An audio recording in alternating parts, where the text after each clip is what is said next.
Hey, everybody. This is Billy, Harnessing Your Wealth.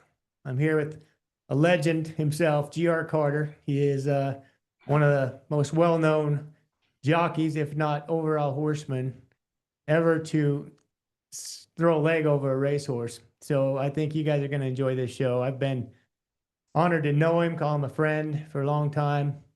And I've had the privilege of interviewing a couple of other Hall of Fame jockeys in Cody Jensen and Kip Diedrichson. And now I've got the one and only number one of all time, G.R. Carter. Thanks for joining me today. Thanks, Billy. I really appreciate you having on me, and thanks for the kind words. Absolutely. We got it going here, and we're going to ask you a lot of questions, and I know this is going to be fun for me because I'm always interested in learning more about what made people who they are and just the success stories, all the things behind the scenes. So why don't we start off just with an easy lob question? When you started out, you were young. I'm sure you, like most jockeys, kind of had a passion for the racing industry. How did you get started, and what made you really want to ride racehorses? I grew up in a ranch and rodeo, had a ranch and rodeo background, junior rodeo. I was around horses from before I can even remember. But there was a racehorse trainer there in the town of Pawhuska where I grew up. A guy that he had had a champion. He primarily run on the Colorado circuit, Raton, Centennial. Was his name was Gene Herron, and his grandson Chet Herron is one of the best steer ropers in the country now. But anyhow, back from whenever I was probably about 12, and I was involved in gymnastics and wrestling and rodeo.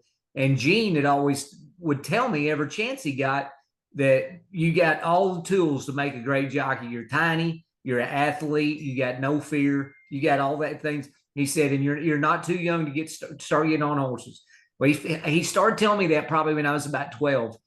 And finally, the summer after 8th grade, when I was 14, when I got away from gymnastics and was going to go back to junior, I thought, you know what? That I need a job anyhow to kind of support my rodeo habit. So I knew I could start galloping racehorses and get paid. And that's the summer after 8th grade, in which would have been the summer of 82 when I was 14, is when I got on my very first racehorses. And that's a pretty good story. A guy a jockey that rode for Gene Herron had a handful of horses at the racetrack. He was a black jockey. His name was Jerry Daly. Jerry Daly rode the champion that Gene had back in the 70s, a horse named Pacific Dan, which was, I think, champion 3-year-old gelding in like 72 or 73. Well, anyhow, Jerry sends me out on my very first racehorse ever. He doesn't tell me anything. I mean, nothing, like other than like go backwards around in front of the grandstand, then go a full lap and pull up on the backside. I'm like, okay. So I go out there, and I think it was a little mare, and she was real easy, and she didn't pull much. And and I thought, well, this isn't too bad. And I made it back to the barn. He said, how'd it go? I said, went good. He said, well, okay, here, take this second one. I go on this second one, and I remember it was a little thoroughbred mare that sure enough pulled on you, just enough to make you work at it. And by the time I made it a lap and a half around her, I was like wore out. Like my legs were weak and just everything. But I mean, I didn't even know how to cross the reins or anything. And how to get her pull against. I knew nothing. And so I could make say, what about this one? I said, oh, this one here, boy, she wouldn't pull on the bit and all. It about killed my back. He says, okay, well, I wanted you to feel that, and now I'm going to show you. And he showed me how to cross the reins and pull it down their neck where they could pull against you, where you could do all the little things that you end up learning how to cheat one. Well, and I thought, now, why in the hell wouldn't he show me that before he sent me out there? What if she would have ran off with me or something? Yeah. But I you had to learn on the fly, really, truly. You had to learn on your own right there. Yeah, I did. I had to learn on my own, and I was getting on horses for Jerry Daly, had a handful, and then Gene would haul some in, and literally within a day or two, they had me going away from the gates, and I rode a match race like less than a month after I got on my very first exercise saddle. Wow. At the match track. Yeah. Was there ever a moment where you thought, I don't know about this? Or were you hooked right from the get Oh, go? the rush of going fast, it was going so much faster than I'd even been on a rope horse or a barrel horse or anything like that. That rush, you could just, I experienced that right then as a kid, and it never got old ever. I rode my last races right before I turned 51, and I still felt that rush. Mm-hmm. Hard Yeah. to replace it, isn't it? Oh, it's impossible to replace it. And I've told a handful of people over the years that I truly wish that a lot of the people that are fans of horse racing could experience that, because you can't hardly describe the rush of one standing there flat footed in the gates and going 50 plus mile an hour in less than 100 yards, and Right. just running away from the field knowing you got the race won. It's it's pretty exciting, pretty special. Yeah, that's what keeps you going. I mean, the competitiveness in there, and of course, you get with the horse, and it's like it's a bond that you can't really explain when Yes. you're in unison with the horse and just getting in that rhythm and feeling the horse. It really has the heart and then the skill uh, to not lose, to just want to win. And I think obviously you've rode hundreds, if not thousands, of horses like that. I'm sure you can recall a number of them that really made a difference for you. What were Oh, some of the big breaks that you had early on that really took you from kind of that initial stage guy just getting started, no one really knew, to, hey, this kid can ride? What was maybe people or horses? well, the people who give you the chance to ride, to ride the good horses. And when I rode weekends at the small tracks, some of the non-parimutuel tracks like Eureka, Kansas, and Ada.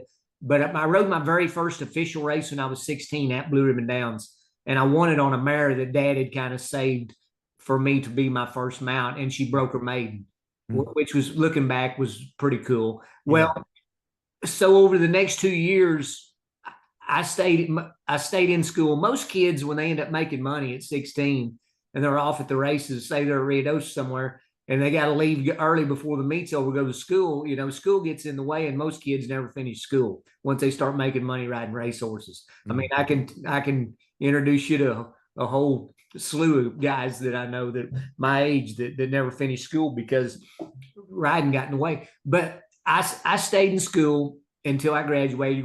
Rode Eureka, Enid, Ada, Salisaw, and I probably won less than 100 races over those way less than 100, probably not even 50 over those next couple of years while I was in high school.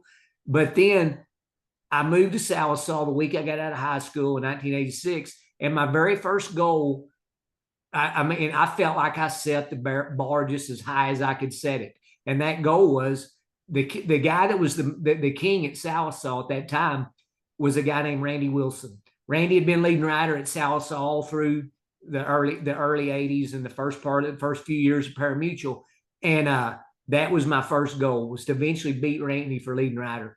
And I learned a lot of the things that it takes: hard work, get on a lot of horses, be dedicated and loyal to what you're doing. You get out of it what you put into it, just all of those things. And it was a tough uphill battle, but I finally beat Randy. It took me 3 years before I finally beat him. In 1988, I like telling this story. In 1988, I won 188 races at Salisaw. Dang. And got beat for leading rider by Randy Wilson. Wow. He beat me by 4 wins, Oh, wow. But the next year, 89, it was a different story. I beat him pretty easily. And then so that was like really achieving my first goal. And I look back at, the guys that really, I rode for a lot of different guys. I remember the founder of the racetrack was a guy named Bill Hedge. He's an AQHA Hall of Fame, and he was a friend of my dad's and my granddad. And soon I got out of high school, I rode a lot of horses for them at Salisaw. But the more or less local big time trainer that I started riding for after I'd been there about a year was a guy named Rex Brooks. Rex had been the leading trainer at Salisaw for many years. He ran horses and did good at Ruidosa, and he was kind of one of the legends at Blue Ribbon Downs.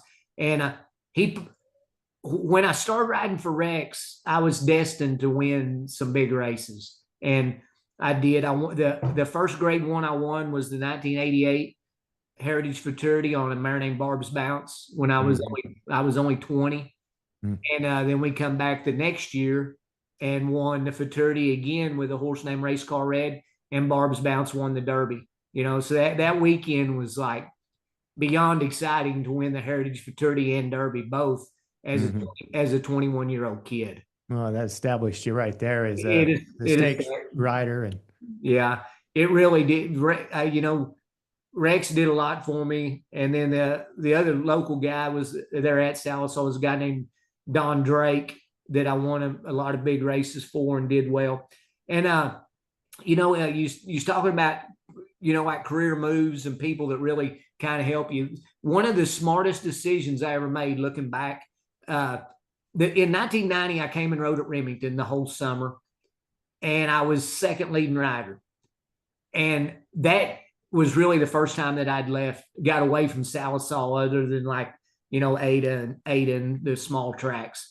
And Remington was the new big, it was the Taj Mahal. It was the kind of facility that we couldn't believe we had in Oklahoma, and then still today it's a pretty cool place. Well, anyhow, that gave me the confidence coming up to Remington and competing well and being the second leading rider that I knew that to really better myself and give my chance to a chance to be the best, I needed to go where the best was.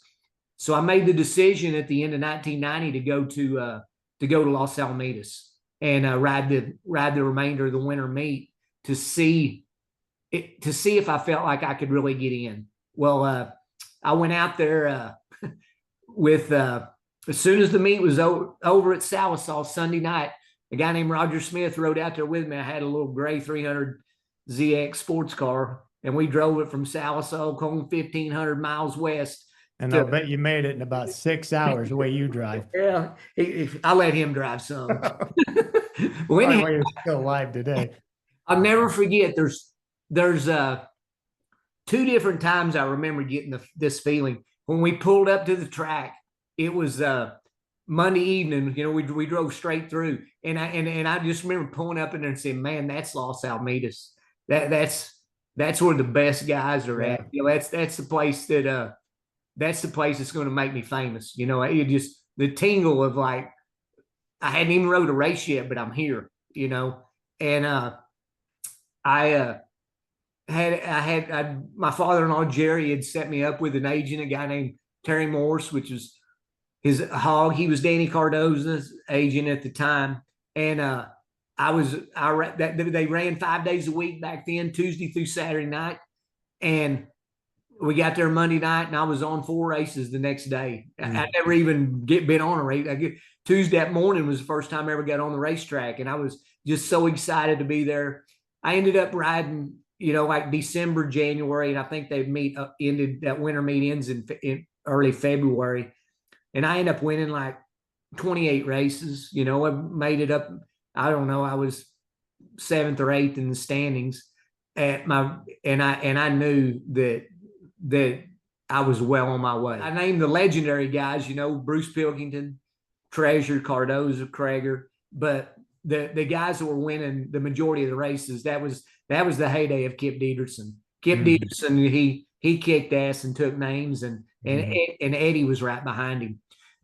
So I finished that little winter meet, and I went home, moved out of my house, rented it in the spring of '91, and then went back. I went back. The first full meet that I rode in California was the last year that they had the Bay Meadows meet at San Mateo, and that's the very last quarter horse meet they had at Bay Meadows. I'm gonna tell you how dominant Kip Dieterson was. I rode there that whole summer, and I enjoyed it so much because I got to see all the sights of San Francisco, when it went to Alcatraz, and rode the fairs once they got started. So I really got to experience San Francisco. But back to the races, I ended up being second leading rider. I beat Eddie by 1 win. I think I won 29 races and he won 28.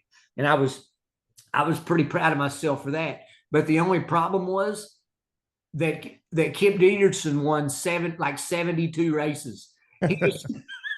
He just destroyed everybody. Destroyed. It was like a ass kicking I'd never had before. You know, he won. He had the mount on literally every good horse. I mean, I can sit here and even name some of them, like Chick, Ed Grimley, Taking on the Cash, Griswold. I mean, he had them all in every category. Old horse, 870, 2-year-old, 3-year-old. He had them all, and he won. But I knew I was well on my way, and then I started, at Los Alamitos, and Kip and Eddie and Bruce Pilkington. They were kind of the main guys winning the races at the time. Danny was trying to retire. I think he ended up retiring at the end of '92, and Kenny Hart was still riding then. Kenny had left New Mexico right about the time that I got out there. He'd left California and was staying in New Mexico. But I rode with Kenny a lot in New Mexico, and the stakes races all over the country for the next few years. But I never was at a meet other than Ruidosa whenever Kenny was older, where he rode the whole meet. But then Joe Padilla came on. Yeah, Joe Padilla, 1994. 94, right? 94 was when he showed up, and he was an instant success. I believe he won the AQHA champion jock title in '95, which was really only the second full year of riding at Los Al. Joe, for the '90s, I think Joe won 4 titles in those mid '90s. But we're actually kind of getting ahead of ourselves a little bit, because I wanted to tell you another story about Kip. Kip did so good and rode, and I mean, he was the gold standard. Well, there towards the middle of '92, he was really having a few health problems with his weight. He was hypoglycemic and everything, and he told everyone that he was going to retire at the end of '92. And whenever he was telling everyone, whenever he kind of made that announcement and all, I thought, this next year, '93, if I go back and ride in the spring at Blue Ribbon Downs and then come out and go at it hard at Los Alamitos, that will really give myself a chance to win the AQHA title. Because back in those days, they went strictly off of points. They had a point system, like for a grade 1 race, you wanted out 100 points, and for a $5,000 maiden claiming, you got 10. Or I can't remember exactly, but it was something like that. And it was a cut and try deal on points. And so that's what I did in '93. I rode at Blue Ribbon in the spring, did really well, and then went out, and I ended up being second leading rider at Los Alamitos that year. Eddie beat me, and but with me riding those few that handful of races in the spring, I say a handful, is probably 150 or 200 I rode. That put me over the top, where Eddie didn't catch me on points. So Eddie led both charts that year. He won more races than anybody for the whole year in the nation, and he made more, and he won the All-American that year, '93. That's the year he won the All-American on Classic Dash. Right? Classic Dash. So Eddie won both charts, and I beat him for world champion jockey on the point system. So, and that was, Connie Hall had a monster year that year. And, of course, Blaine won the title because he started 4 times more horses than anybody else and dominated Los Al. So I won the title. I remember going to Atlanta, and at the meetings and all, Connie and some of her owners, they made a plea for him to change the way that the champions were picked, because it was a tragedy that Eddie got beat because he won both titles, but led both charts and didn't win the title. And Connie felt like she had way more grade 1 wins than Blaine maybe even that year, and she felt like she would add it. And really, Looking back on it, it was a good thing they changed it the way it is now, where they vote on it, because it brings so much more exposure to it, and people don't. It's not a cut and dry deal who the winner is. But Mhm. I'm pretty I'm pretty proud of the fact that I won it under the old system, and then won it, quite a few times under the newer system. But How many times did you win it? I won it 10 times. 10 times. I won it 10 times, and Kip won it the second most. He won it 5, and Joe Padilla won it 4. So those are kind of the top. That's unreal. I think Cody won it 3 times. So, but they didn't start having that award until the mid '80s. I think like about '84 or something was first year, and that was like Kenny Hart, I think, might have won the very first one, and Bruce, I think, won one in there. Craig or Eddie ended up winning one. I would have felt bad. I would have felt bad that I beat Eddie in '93, but he ended up winning it in '96. So I didn't really feel all that bad for him. In '93, it's not my fault that he didn't know how the system worked, and he was taking off from He's kicking around doing nothing for 3 yeah, months. he was taking off there at the end of the season, like Yeah. have 2 plugs in the last 2 races to take off and stuff. And I mean, I even remember Ramon Figueroa laughing about it, like he don't even realize that he's only 100 points behind you, and then the year ended, and I beat him. Yeah. Well, so many things can happen in horse racing, as we all been there. You go through a little slump, or have a trainer decide, hey, they're taking you off their horses, Yeah. or heaven forbid you're injured for a while, and they don't wait around for you. They don't like, oh, postpone. We'll wait to run this horse until you're back healthy again.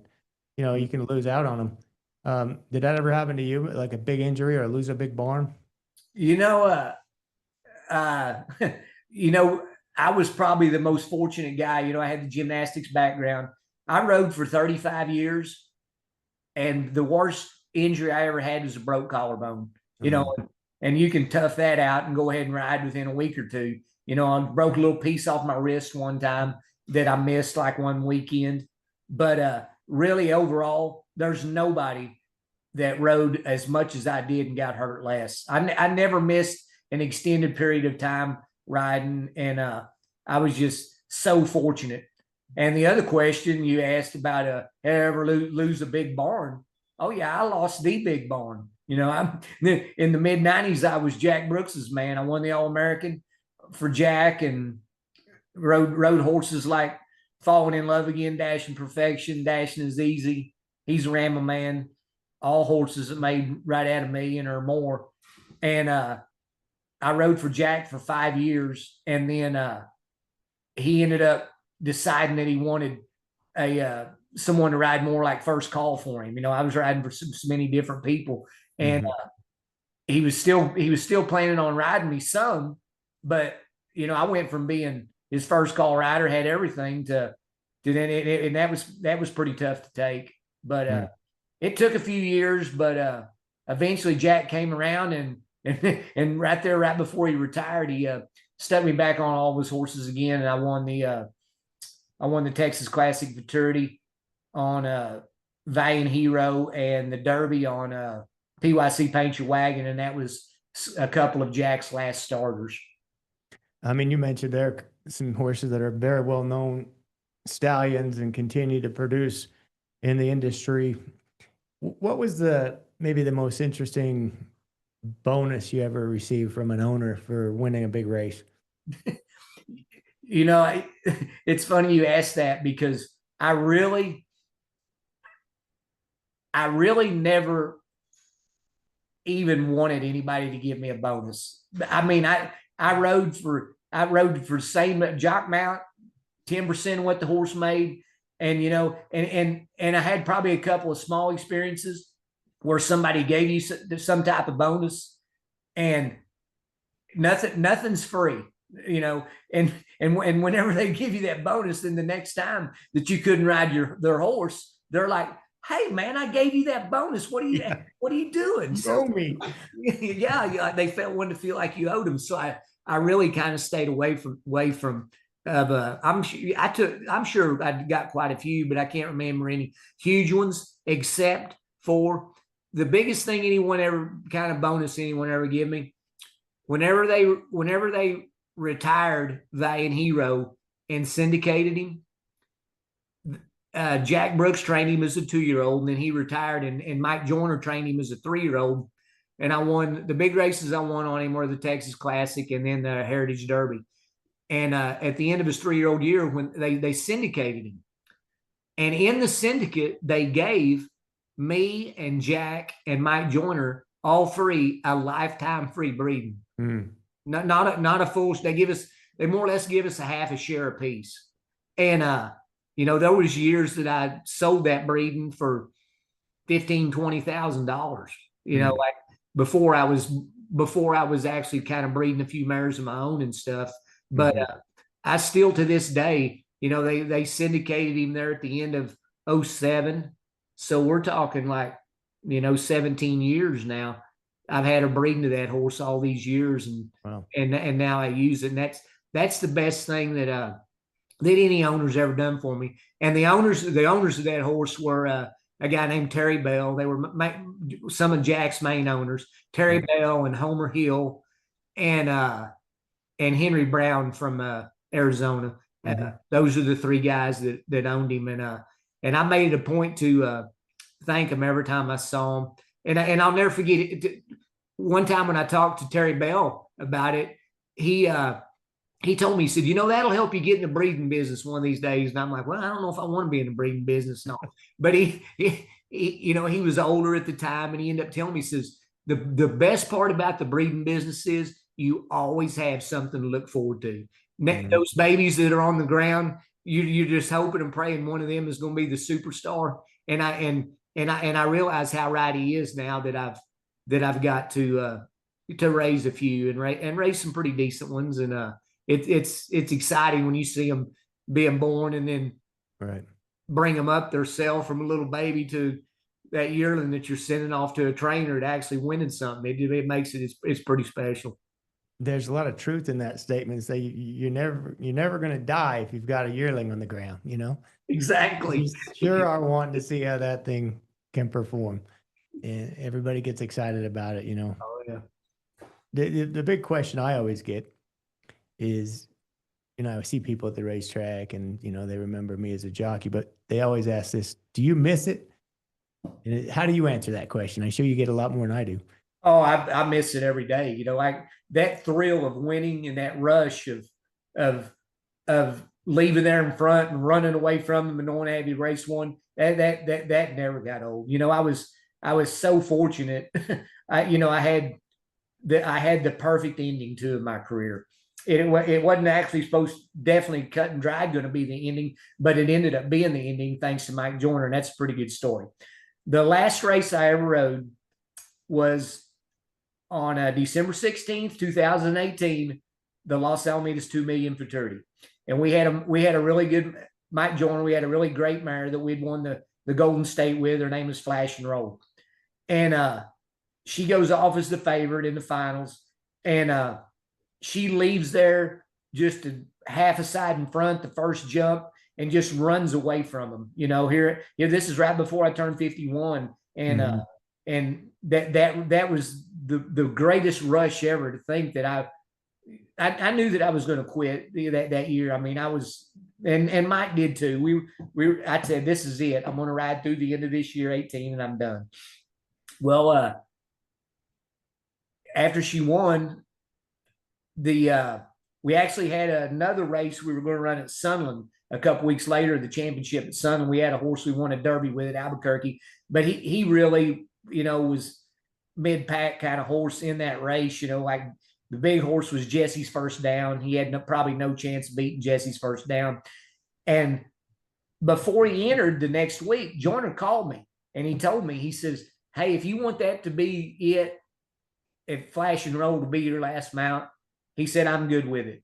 And I said, well, that's what I want. If you give me that option, I'm going to take it. That's what I want to do. So, I mean, how many jocks can say that they went out on the kind of bang where, I won a $2 million horse race, the last race I ever rode. The only other races I ever won that were bigger was probably the couple times I won the All-American. you know, so Yeah, that's like a guy taking his last swing in the major leagues and hitting a grand slam to win the World to win the Series. World Series. Exactly. That's amazing. You know, Your career just, it got better and better, the stories and all the things you accomplished. But it's quite amazing to just step back and think about all the places you went, all the thousands, tens of thousands of horses that you rode with very few injuries, because most jockeys will say this: it's not a matter of if, it's a matter of when. You're going to get hurt, and you're going to sometimes it's life changing type of an injury where both of us know personally jocks that never walk off the track again, never walk a period. So what do you attribute that to? Were you just such an athlete from the gymnastics experience that you knew how to hit? Because I'm sure you had horses break down and go down with you. Yeah, What was different for I you? knew how to hit the ground from the gymnastics without a doubt. But and the other thing that I attributed to was, I've been around horses my whole life, and I could see it going to happen before it happened a lot of times. But when one break down, you're kind of at their mercy, and I would make sure I would jump, and I knew how to hit the ground and roll and stay out in front of them, to stay out in front of the wreck and where they didn't roll over on top of you and things like that. I was so fortunate, and I really attribute the gymnastics and the fact that I was, I've been around horses my whole life, and I could see a lot of it going to happen before it actually did. We talking about the gymnastics. I got to tell one more story on Flash and Roll winning the Los Al 2 Million or last, the last race I rode. I remember I was so excited, and Scott Bryant owned the horse, and as we walk into Winner's Circle, they're all hooping and hollering and then we're taking the picture. Right when we're taking the picture, Scott Bryant horse, GR, you got to do the backflip. It's your last chance. This is like right before I turned 51, and I had tried to not hardly do any backflips the previous couple of years because I was 50 years old man. I didn't need to be taking a chance on breaking an ankle. And I'll never forget, whenever Scott screamed that, and I thought, you're all right. This is my last chance. Well, anyhow, I did the backflip. I lit on my feet, and I had to run backwards, and I barely did stay on my feet. But anything after 50, if you even stay on your feet, it's a 10. And so I scored a 10 the last You got a one I ever did. 10 out of 10. I mean, those of you listening don't know what he's talking about here. Is GR is famous. He had this backflip that he'd do off the horse after they take the wind pitcher, where he'd kind of set himself up in the saddle and then kick himself over backwards and do a flip to get to dismount. And in thoroughbred riding, there's Frankie Dettori, and he has been very famous for he calls the flying dismount, but I think that's obviously just the girl's way to do it. He jumps out straight up in the air and just lands on his feet. I shouldn't say girl's way, but he doesn't. It's nowhere near as more challenging as doing a backflip, and you're the only guy I've ever seen do that. Yeah, I'm the only one that I've known ever to do it. But I actually got to meet Frankie a couple 3 years ago, and when I went out to Santa Anita and did helped him with the PDJF telethon, and Frankie was there riding. And I'd had a handful of those thoroughbred guys tell me over the years that they had gave Frankie a hard time about, well, hell, there's a guy in quarter horse racing that does a backflip. And so Frankie was there, and I knew it. So I went in the jock's room to meet him. And whenever I shook him by my hand, I went to him, and he says, I know who you are. You're that backflip guy. So that was pretty cool that Frankie Dettori knew who I was, even if it was just because of the backflip. But Frankie Dettori did know at least who one quarter horse jockey was. 100%. Yeah. It's another feather in your cap to be able to do that. That's amazing. How many buckles do you figure you won? Have you ever counted them up? No, I've got a bunch. Yeah. Well, riding in Oklahoma, that's the big thing. Any race you win, and then of course the leading rider and all the other accolades, you probably have trunks full of them. I've got I know I've given them like 70 they got on display in the Hall of Fame case at Remington Park, and then I've probably got at least another 150. So I probably got 250 area, just kind of just guessing ballpark. But and I won a lot of buckles, junior rodeo and team roping and stuff like that over the years. But it doesn't matter how you win it. That buckle, that's pretty cool. Yeah, You can put it on your belt, and it becomes your ID. You know, that's what one of those Jeff Foxworthy jokes. You might be a redneck if someone asks for ID and you hand them your belt buckle. What do you have a favorite? Do you wear more than any other?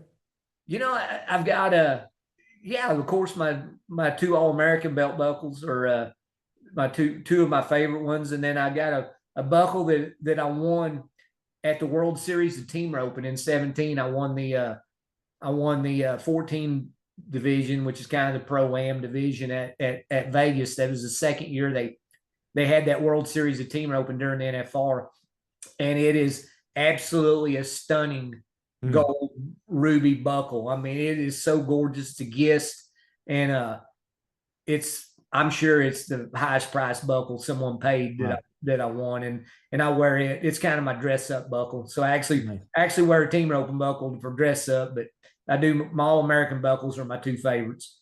Yeah. Were you heading or heeling in that roping? I was heading for a 17-year-old kid that ended up being a really good rodeo cowboy named Cody Dozier. He was a 17-year-old kid at the time, and we won the 14 division at Vegas. That's awesome. Going back, and this is a tough question I know to answer, but obviously a few horses have to stand out, and I'm sure you've named a couple, but best overall racehorse, just a horse that just you can never forget because of either their disposition or just something that, you know, you had a connection with them, or just like a favorite. Is there one that comes to mind? You know, I was so fortunate to ride so many. I mean, truly, it's hard to just single one out. But you know, the two horses I rode that were world champions, you know, the years that I rode them was the first one was a horse named Biabono. Spencer Childers, yep. Spencer Childers, Dan Francisco trainer, and I won. I think I won 6 or 8 Grade 1 stakes on Biabono. He ended up being the overall world champion as his 3-year-old year, and that whole, you know, and there's several things that the running styles of certain horses is so different than other great rough horses you rode. Like Biabono, he would just kind of break with the pack, or maybe even half side off the pack, but he had just a crazy strong finish and would just. I think he won the Vessel's Maturity 2 years in a row, and he won the Spencer Childers, the Grade 1 California bred handicap. He won it 3 years in a row. Won the Super Derby, the Winter Derby, the Golden State Futurity. Won all of those races on him. He's such a great horse. But the two heartbreaking deals is. He got beat in the champions 2 different times by a nose. Got beat by a nose in 04 when what year he was still the overall world champion, and then he got beat another nose in 06. You know, that is one of my all time. He ended up, after he retired too, he was the quarter horse representative at the Kentucky Horse Park. You know, for years it was Sergeant Pepper Feature was back there. And then they hadn't had a quarter horse in a few years, and Spencer donated him. I think Spencer had already passed away too, and his family through Dan they donated him, and he lived the rest of his life there at the Kentucky Horse Park representing the American quarter horse. So they, you know, whenever they have the little parade of champions, I don't know if you've ever been there. They from the Champions Barn, they have a little parade where you got to go sometime. I need to see that. Yeah, it's pretty cool. You know, like they've had horses like Cigar there, but anyhow, in a barn they have like 6 champions, and it's usually like some big harness horse, quarter horse. Of course, horses like Cigar was there, John Henry, and they show videos and the quarter horse representative with the 2 that's been there, which was Sergeant Pepper Feature and then Biabono. They were both so gentle and so crowd friendly that they did them last to where the kids could come pet on them and stuff and all. But it's pretty cool. But that horse he had a great later part of life by spending it at the Kentucky Horse Park. Other great horses I rode that really, you know, just really stand out to you, of course, was Stoley's Winner. You know, he retired won the All-American on him in '08. He retired as the all-time leading money earner. I think he made 2.2 some million, and it was a few years before someone broke that. I think he's still probably in the top 5 or so all-time leading money earners. But you know, and he was just such a great horse, just big, strong, strapping, good-looking horse that was just really powerful. Leave the gate, just run away from him and really dominate him. He won several Grade 1 stakes himself. You know, and then other horses that I rode that were had a completely different style of, say, like Biabono, was horses like Flash and Roll. She would just dominate away from the gate and just open up on them. And then another horse I rode had kind of that same run style was a stud named Country Chicks Man. Country Chicks Man here, he was a star at Remington, and I don't know how many big. Well, he won the Oklahoma bred stake, the Sooner State Stakes. He won it 4 years in a row. You know, that's pretty amazing. And especially now, you know, usually they'll turn them into the stud pendant, you know, right after the 3-year-old year. So they become too valuable, and that. But the guy that the owner, breeder, trainer was a guy named Sparky Mullins, and he was having so much fun. He would breed him in the spring and then go ahead and run him there. Hard to find horses like that. You can breed and then go back to the racetrack after that. We'd breed him run him right at the end of breeding season, you know. Get him in light train is crazy, you know. And then I was so fortunate, you know, like I won the All-American on the other horse I won on, Falling in Love Again. Then I rode the stallions that ended up being having really good careers that I rode were like Jess Good Candy. I rode him his first 3 races. I won the Rainbow Derby on Kiss My Hawks, and then I already named PYC Paint Your Wagon, Valiant Hero, and FDD Dynasty. I rode him almost every race he ran, except for that's right. I was going to say, you know, for Mike Joyner, and that horse was dominant. Oh yeah, you know, Joyner. You know, for the last 15 years I rode, you know, Mike Joyner, he was really my guy. Whenever I started helping Mike, it was in the fall of '02. I'd been riding some for him a little bit here and there, but he asked me if I'd come down there and be his main man, and he'd give me first call if I'd come down there. And he said, "Well, you gonna give me first call?" I said, "No, but I'll tell you what I'll do." I said, "I'm gonna come down there, and if you're gonna put me on Kendall Jackson, all your good horses, you got first preference." And what first preference was, you know, Mike always knew that if I got a couple horses in the same race and one of them was his, and they were pretty equal, I would always ride Mike's. You know, I took care of Mike, and he took care of me. And really, by starting that run of riding for Mike in the fall of '02 is when I went on the run of winning 6 AQHA titles in a row. You know, I'd ride at El Paso in the winter for Mike, and then go right into Remington, right into Ruidosa, and then be at Los Alamitos and Lone Star in the fall. And of course, I rode a lot of really great horses and did a lot of good there for those years. But by riding year round and getting with Mike, it took my career to a second level where I won 6 titles in a row there in the 2000s. Yeah, that's the key, you know, having a good stable like that, and a trainer with tons of good horses. You know, you always have something good to pick. Yeah, and you end up becoming such good friends with some of those guys. Like Mike's truly he's one of my best friends still today. You know, and a handful of trainers over the years that I rode and did good for, that, you know, they become a big part of your life, and they're absolutely, you're close to them forever. You're kind of joined at the hip, more or less. Yeah. Is there any horse that stands out to you that maybe you didn't ride that just seems like a horse that you would have loved to ride, or it is maybe like a? Oh, no doubt. There's 2. There's 2 that stand out. Like, well, I'm going to go 3, and I'm going to give you the first one since you rode him. Win a lot of cash. I don't know how many races Win a Lot of Cash ran, but I probably rode every single one of them against him. And I never in my life got so sick of chasing a horse as I did Win a Lot of Cash. I remember you telling me that one day after, I think it was the Oh, he One of was. the derbies. Oh, he was a great horse, you know, and he just you know, like all of his races from the first part of his career, Sunland, Ruidosa, to Remington, and then back to Ruidosa, and then when he was older and running in California, it just seemed like I chased that horse and chased him and chased. I finally beat him a couple of times, but it was towards the end of his career, like on He's a Ramble Man, and the other horses before him that were, you know, in your mind, you watched them run. And I'd won big races, and I was like, man, I'd like to ride a horse like that one of these days. They were running at the same time, and Kip was riding them both, which was Corona Chick and Refrigerator. Those horses both were just they were the stars in their day, you know. Dominant horses. Corona Chick won 13 races in a row, and then look at the influence she had on the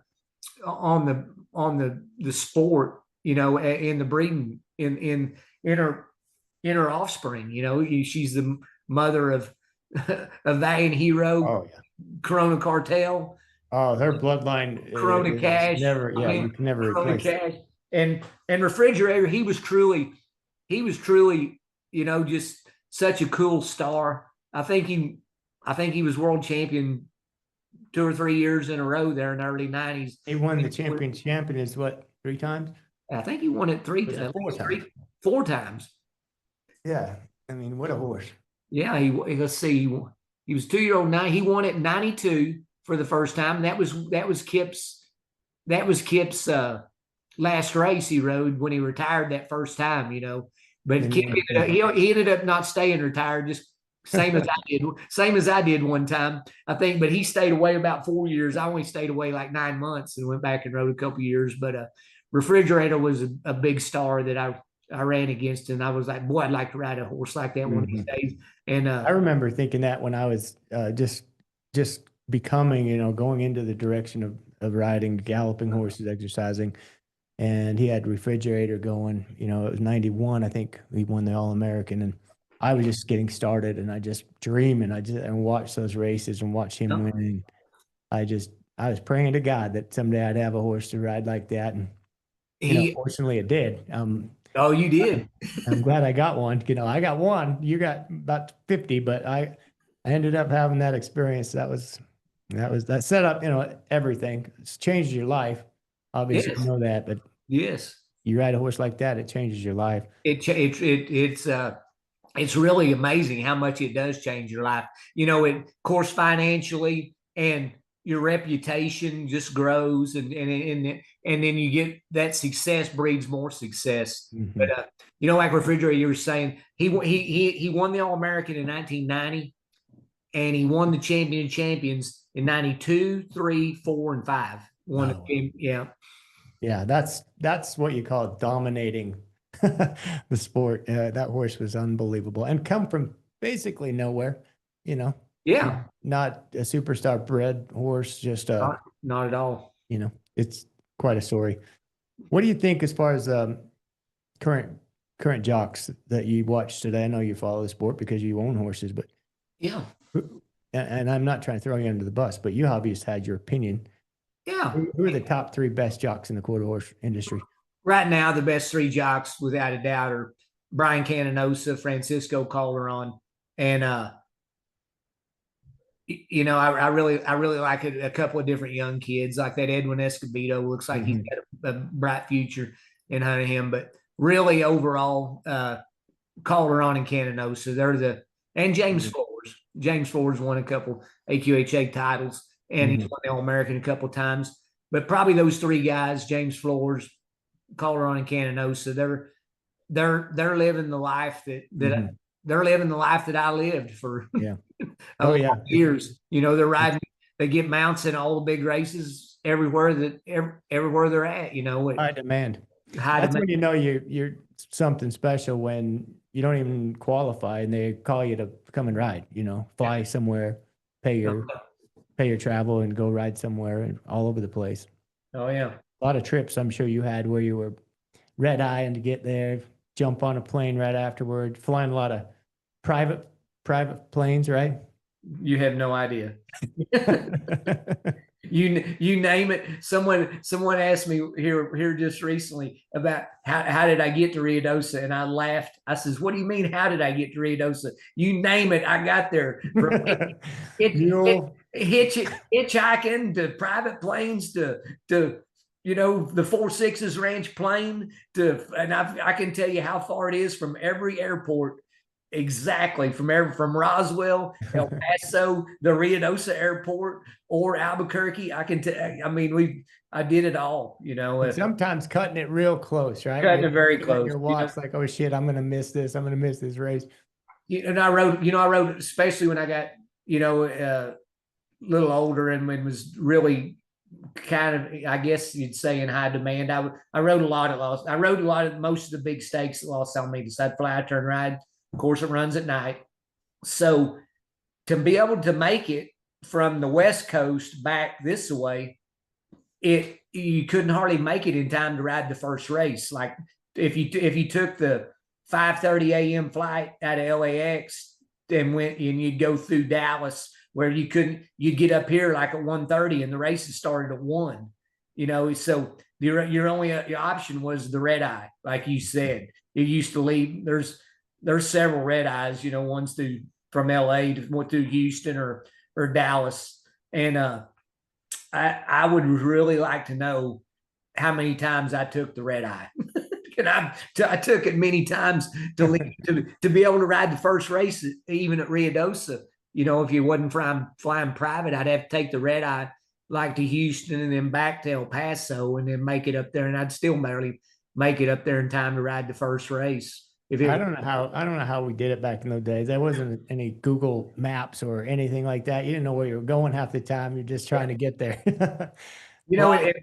And all the great riders, I remember even traveling with you a few times, flying for here and there to go ride. But all the other riders of my generation, I've got travel stories with all of them, from Joe Badilla to Cody Jensen to Jackie Martin, and all those guys. I traveled so much, and we'd be traveling the same path, so we'd usually try to travel together, especially if we had to rent a private plane or things like that. And that's the cool thing, is you compete so hard against each other, and then your best friends are out when you walk out of that jocks room. Travel together and all kind of cheering for one another. But man, you're competitive when you get in that jocks room. Did you ever get in any fist fights with other riders? Yeah. People don't know what this is like, but that is a totally different world when you get into that jocks room and the adrenaline's going, and the competition and the juices are going, and then you feel like somebody cut you off, or they did something that cost you a placing, or maybe potentially cost you a near miss accident. I was in a few in my career, a few altercations. Oh, yeah. You got to defend your ground, or you're going to get a reputation of being weak. And then you just start hitting you in the nose, and then you're just pulling your horse up right out of the gate. Whenever I first moved to Sallisaw, right the week I graduated from high school, in February of that year, I won a state title in wrestling in Oklahoma. Oklahoma's a pretty tough wrestling state, and I won the Class A state title, 108 pounds for Pawhuska High School. I had to pull weight a little bit to do 108, but so then after I moved to Sallisaw, right after I got out of high school, and had quite a bit of success pretty quickly, a lot of those older guys, ones that were just kind of the mediocre guys, they labeled me as a cocky, arrogant, young punk kid, and they would challenge me, and I wasn't scared of any of them. That I used to love fight. I used to love fighting in the jocks room, because there's not anybody in there any bigger than you are. You all are the same size. You're on the same level. And I had that wrestling background. I'd take them to the ground and kind of. That's awesome. Get them down, and then you just right? Pummel them. Yeah, that's funny. But I love that. I remember having quite a few fights the first 3 or 4 years after I got out of high school, and then I went through a pretty good hiatus where I tried to be above that, but then I slipped. I think the very last year that I rode, some kid smarted off to me as he handed me the phone to talk to the stewards at the scale house at Remington, and he smarted off to me, and I slapped him with the phone and sliced his cheek open. That was the last year I rode. I just still Right in front of the stewards and everybody. right in front of the whole crowd, the stewards, clerk of scales, everybody. What did you get fined a little for that? Oh yeah, I'm sure. Seemed like I got fined 500 if I remember right. Yeah. Oh wow, not too bad for a guy like you. Yeah. What's the life as a jockey? You explain to the listeners. Everybody kind of sees the glory, and you're out there Yes. flashing your silks, and you see the win pictures and all the accolades in the magazines, the trophies and the buckles. But talk about the grind and the life of a jockey, just the requirements, not only the physical part and the dieting, weight loss, to just the workload and being in that jock's room for hours on end. All of those things that you named right there they're really mentally challenging. It tests your strength mentally. But what people don't see is, and I was known for that guy, that I was known as a worker. I'd get on 12 to 15 horses every single morning, 6 days a week. Ruidoso, Remington, where I was at, I'd be there when the track opened at Los Alamitos back in the early 90s, when it opened at 6, and I'd be there when it closed at 10 or 10:30, whatever it was. They had a break in there. I think they might have closed at 10:30. But I'd get on a lot of horses in the morning. Most people don't, especially the average gambler or race fan, they don't see all that morning work. But I would like to know how many horses I got on in 35 years of race riding in the mornings. I rode 30-some thousand actual charted races, but I probably 10 times more than that as far as horses you actually just sat on. Got on in the mornings. Yeah. It's a business like anything else. You get out of it what you put into it. And I knew that success from the sports that I was in as a kid: gymnastics, wrestling, rodeo. And so I thought, if I'm going to do this, I'm going to be dedicated to it, and I'm going to be the best I can be. I didn't, I never drank much at all. And of course I stayed away from the drugs and all of that other stuff that I saw hurt so many of the colleagues that I was riding against. You see them struggle with dependency deals like that and all. I stayed away from that. And the way I was able to stay away from all that was by working my butt off. I dedicated myself to it. I treated it like a job, and I'm proud of the way that I did do it. It's looking back, I wouldn't change anything. I really was. That's what I was for 35 years. I was a jockey dedicated to quarter horse racing primarily. I rode over 25,000 quarter horse races, more than anybody in history. And then if you add paint saps and thoroughbreds on top of that, it gets me up 32,000 area in actual mounts. Yeah. Oh, unbelievable. With the stress and workload, did you ever have a problem with your weight? I mean, most jockeys do have some sort of protocol that keep their weight in check. And heck, back, when I was riding, which now seemed like a lifetime ago, but weight assignments were a lot lower than they are now, so you had to actually, here in Utah and Wyoming and places where I started, Idaho, you were riding a set of trials and quarter horse trials. It was 118 pounds. Yeah. So, you better get on the scale at 114 if you're going to make the weight. And now, they're all the way up to 124, 126. 128, some of Los Alamitos. Yeah. Yeah. And then some of these guys are still 10 pounds over when they get on the racetrack. But what did you have to do to keep your weight in check? I was pretty fortunate. Like when I first got out of high school, I was light. I could probably tack 16, when in my first few years at Salisaw. But after I got a few years in, I never really had to watch my weight just real hard, because I got on so many horses in the morning and rode so many races during the week. like one year at Salisaw, I rode like 1,700 races at Salisaw in one year. Nowadays, if anybody rides 700, 800, they rode a tremendous number of races. But the the number, The weight. the You the, keep the your weight. weight down by working. Yeah, that's how I kept my weight down, by working. That's exactly, you nailed it right there. I didn't have, I was always right there. I didn't have to carry much lead, but I wasn't ever real heavy. I was dedicated to it, so I knew that to be able to tack 120, I needed to weigh 116 or 117. That's what I'd go in at every day.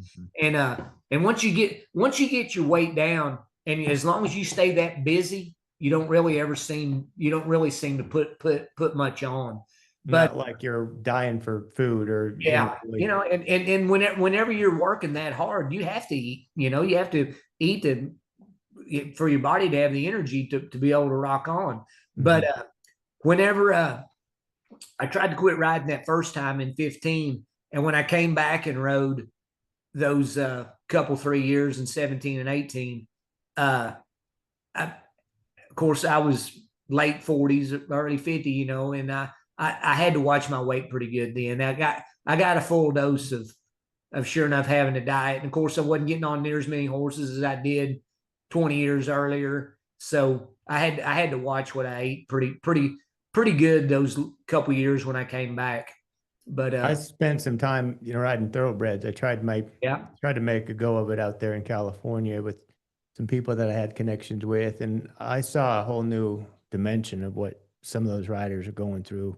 Because the assignments on thoroughbreds are quite a bit less than the quarter horses, and I tell everybody that people don't believe me, but jockeys the only athletes in the world where there's an actual puking or flipping bowl in the bathroom. You just walk in, and you guys will just walk in, bend over, and throw up. So a lot of the riders are bulimic to keep their weight down. Something that I could never force myself to do. It wasn't for me. So I was like you. I just try to work myself to a point where the weight wasn't a factor. But it is a challenge for a lot of guys.